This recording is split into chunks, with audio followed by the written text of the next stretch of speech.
ማአብ ወወልድ ወመንፈስ ቅዱስ አሃዱ አምላክ አሜን።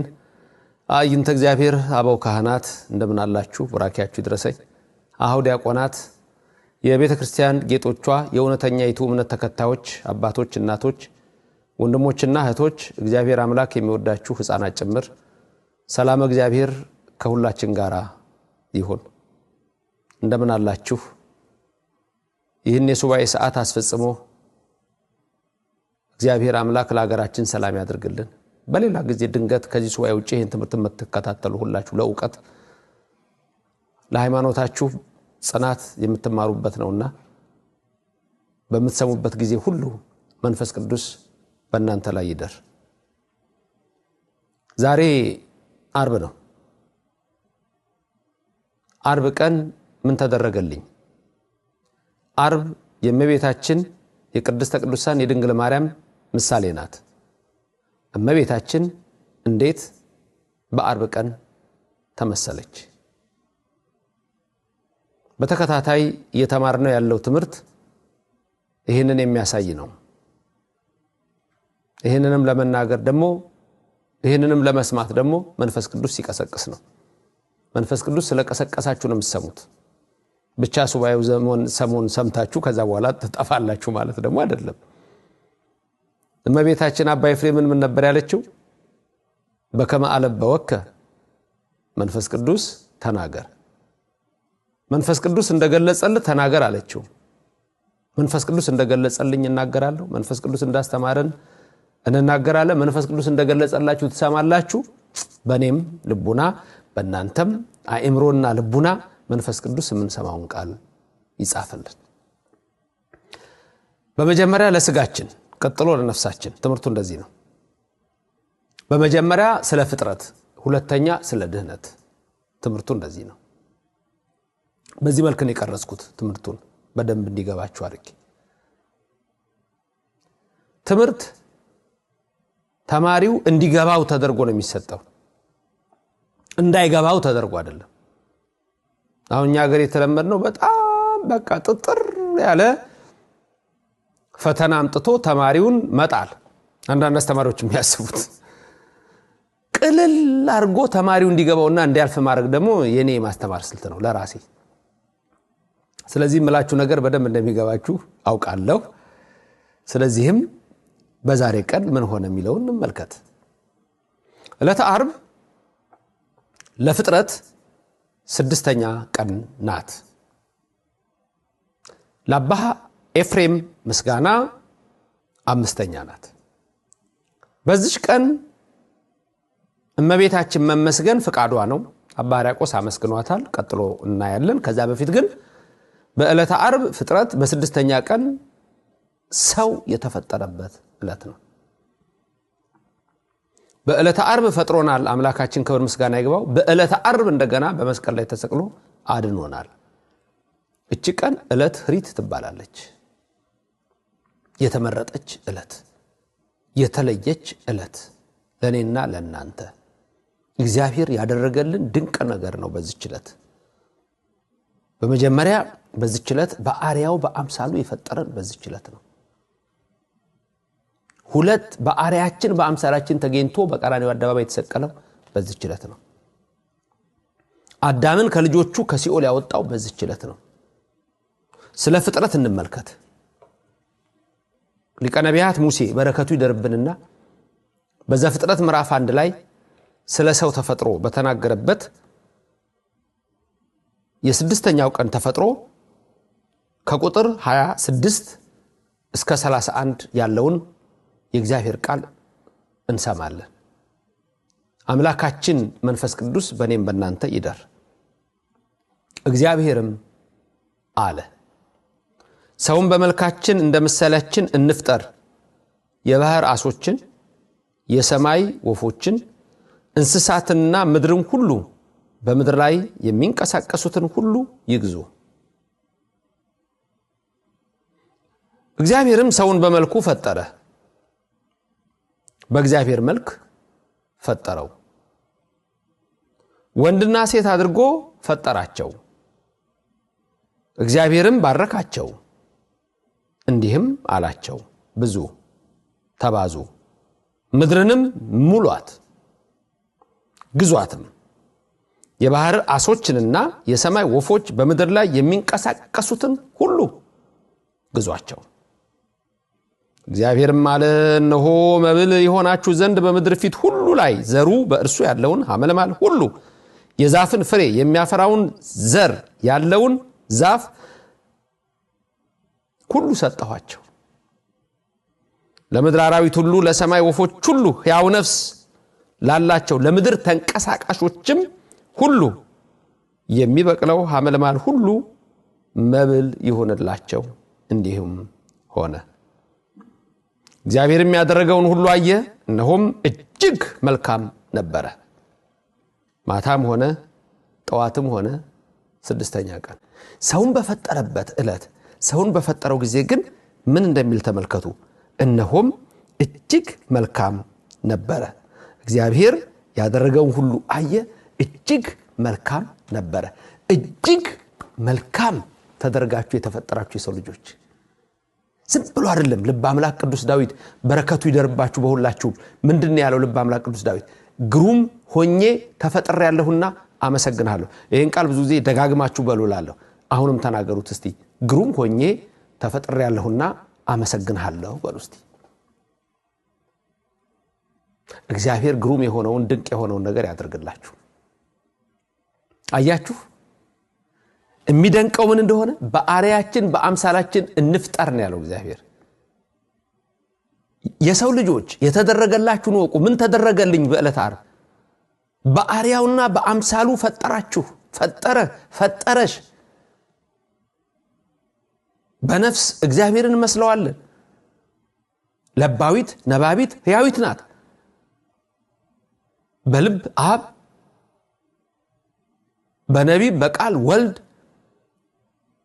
በሕያዊት በሕይወት መንፈስ ቅዱስ ይመሰላል ሶስት ነፍስ አንልም አንድ ነፍስ ሶስት አምላክ አንልም አንድ አምላክ ግሩም ሆነን ተፈጥረናል ምን ተደረገልን ፈጠረን በአርአያው በአምሳሉ ሌላው ገዢ አድርጎ ፈጠራችሁ ሌላው ባረከን ገዢ አደረገን ድንቅ ነገር ነው ማ እግዚአብሔር ፈጠረን ጥሩ አሁን ወደ ሚስጥሩ ወደ ትምህርታችን ስንገባ ማ ተፈጠረ በዚህ ቀን አዳም ተፈጠረ ተመልከቱ አዳም ተፈጠረ ሔዋን ያው ከጎኑ ወጣች አይደለም አዳም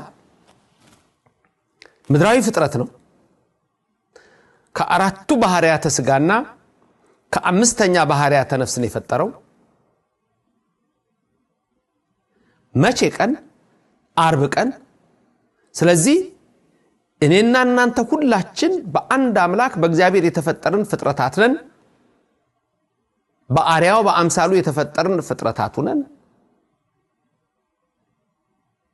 የኔና የናንተ አምላክ እግዚአብሔር ነው የኔና የናንተ ፈጣሪ ኃያል አምላክ ነው ይሄ ኃያል አምላክ ደግሞ ረቂቅ የሆነ የማይታይ የማይዳበስ የማይጨበጥ ነው ድንቅ በሆነ ግሩም በሆነ ሁኔታ የሰው ልጅን ፈጠረው በዕለተ ዓርብ አዳም ተፈጠረ በዕለተ ዓርብ ሰው ሁሉ ተፈጠረ ማለት ነው በአዳም በሔዋን ምክንያት ዕለተ ዓርብ ይሄ ነው ድንቅ ነው እመቤታችን በዕለተ ዓርብ ትመሰላለች በፍጥረት ዘፍጥረት ምዕራፍ 2 ቁጥር 7 ላይ ተጽፏል እግዚአብሔር የምድርን አፈር ወሰደ አዳም አርጎ ፈጠረው ሰው አርጎ ፈጠረው ከአራቱ ባህሪያት በዕለተ ዓርብ ከመሬት ከአራቱ ባህሪያት ያለ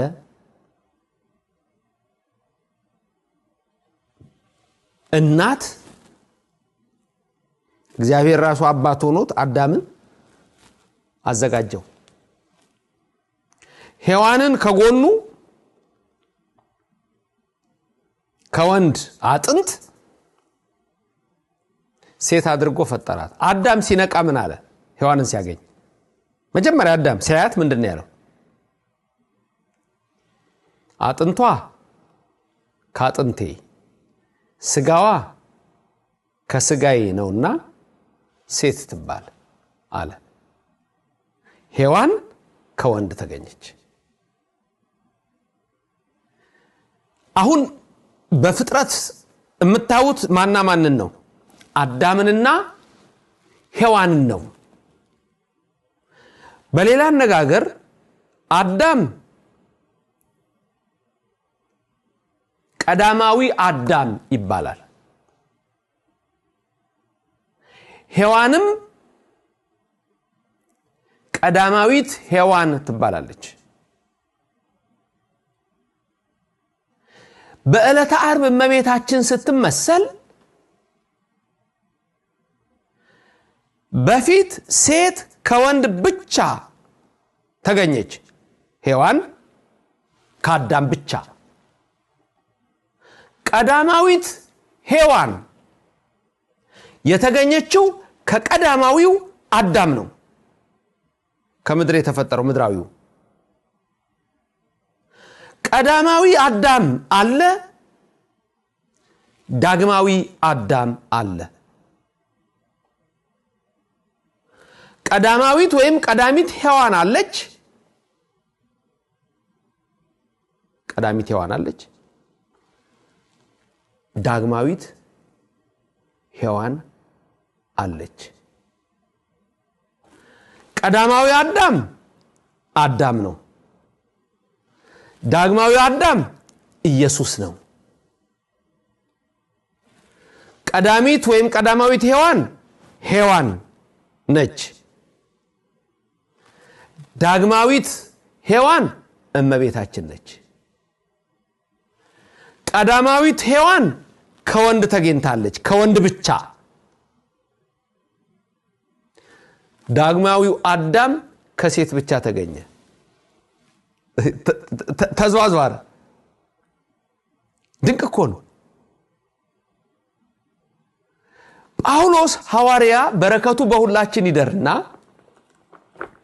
በአንደኛ ቆሮንቶስ ምዕራፍ 15 ላይ ስለ ትንሣኤ ሙታን ሲናገር ስለ ምድራዊው አዳምና ስለ ሰማያዊው አዳም ሲነግረን የሚነግረን ምድራዊውን መስለናል፣ ሰማያዊውን ደግሞ ልንመስለው ይገባል ይላል።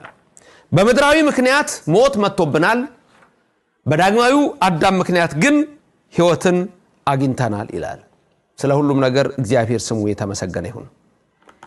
ይህንንም በአንደኛ ቆሮንቶስ ምዕራፍ 15 የቆሮንቶስ ክርስቲያኖችን ባስተማረበት ቅዱስ ጳውሎስ ሐዋርያ ብርሃነ ዓለም የሚነግረን ይሄንኑ ነው።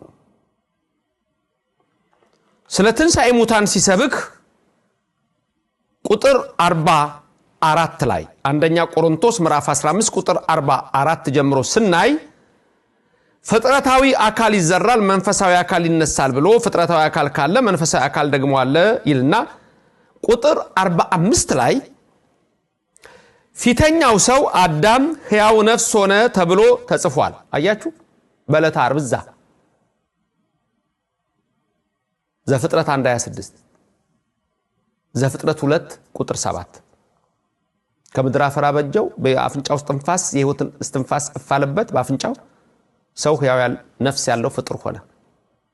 ይሄ ምድራዊው ነው፣ እሱም አዳም ነው። የኦርቶዶክስ ትምህርት ይሄ ነው። ስለዚህ በዚህ ትምህርት መሰረት ጳውሎስ ሐዋርያ እንደሚነግረን መንፈሳዊ አካል ደግሞ አለ። ፊተኛው አዳም ሕያው ነፍስ ሆነ ተብሎ ተጽፏል።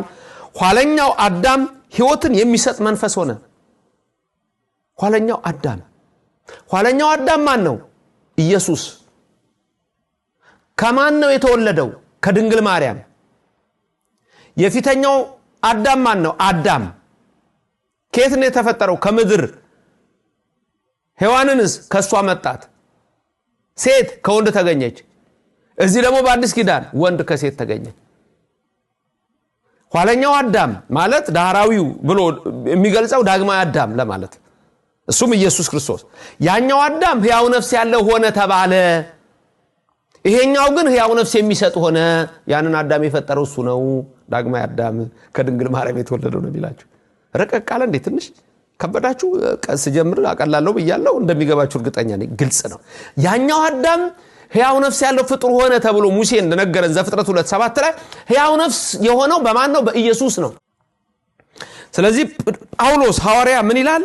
ኋለኛው አዳም ሕይወትን የሚሰጥ መንፈስ ሆነ። ነገር ግን አስቀድሞ ፍጥረታዊ ቀጥሎ መንፈሳዊ ነው እንጂ መንፈሳዊው መጀመሪያ አይደለም። የፊተኛው ሰው ከመሬት መሬታዊ ነው። አዳም የፊተኛው ሰው ከመሬት ምንድነው? መሬታዊ ነው። ከመሬት ነው የተፈጠረው። ሁለተኛው ሰው ከሰማይ ነው። መሬታዊው እንደሆነ መሬታውያን የሆኑት ደግሞ እንዲሁ ናቸው። ሰማያዊ እንደሆነ ሰማያውያን የሆኑት ደግሞ እንዲሁ ናቸው።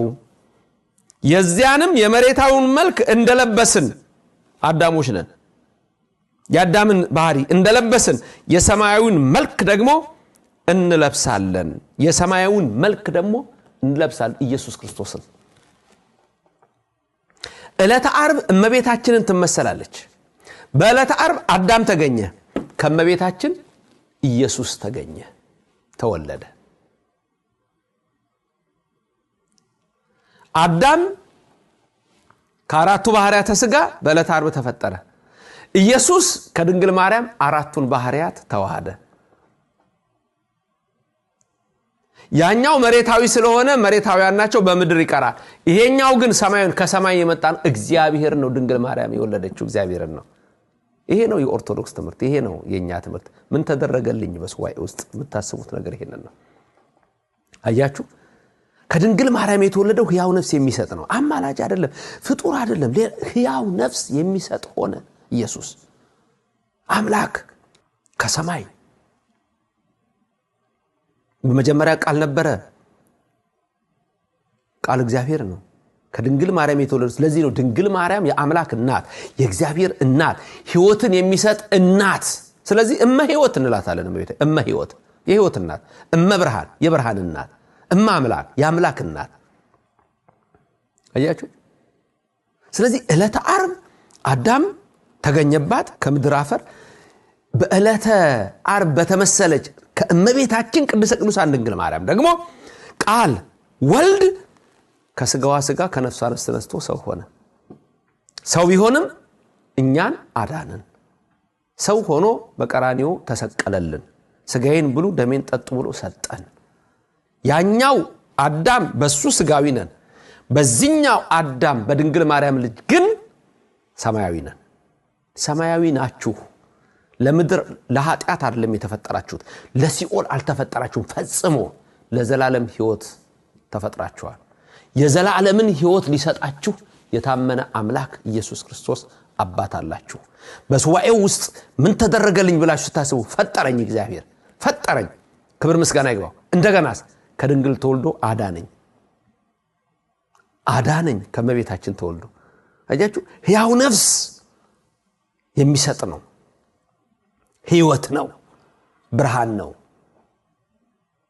ዕለተ ዓርብ እመቤታችንን ትመስላለች። ይሄ ነው የኔ እናንተ ሕይወት። ይሄ ነው ኦርቶዶክስ። እችነች ቀጥተኛይቱ እምነት። ይሄ ነው የወንጌል ምስጢር፣ የመጽሐፍ ቅዱስ ቃል። ከድንግል ማርያም ተወልዶ በዕለተ ዓርብ በቀራንዮ አደባባይ አዳነን። በዕለተ ዓርብ የፈጠረን እሱ ዳግማይ አዳም ተባለ። ያቺ ቀዳሚት ሔዋን እንዳለች ሁሉ እችኛዋ ደግሞ ዳግማዊት ሔዋን የተባለች እመቤታችን ቅድስተ ቅዱሳን ድንግል ማርያም ናት። ያኛው አዳም መሬታዊ ነው። ያቺ ሔዋን መሬታዊ ናት። ይሄኛው ከሰማይ የመጣው ኢየሱስ ሰማያዊ ነው፣ አምላክ ነው። ያቺ ደግሞ እናቱ የእሱ እናት የአምላክ እናት ሰማያዊት ክብር ያላት ናት። አያችሁ።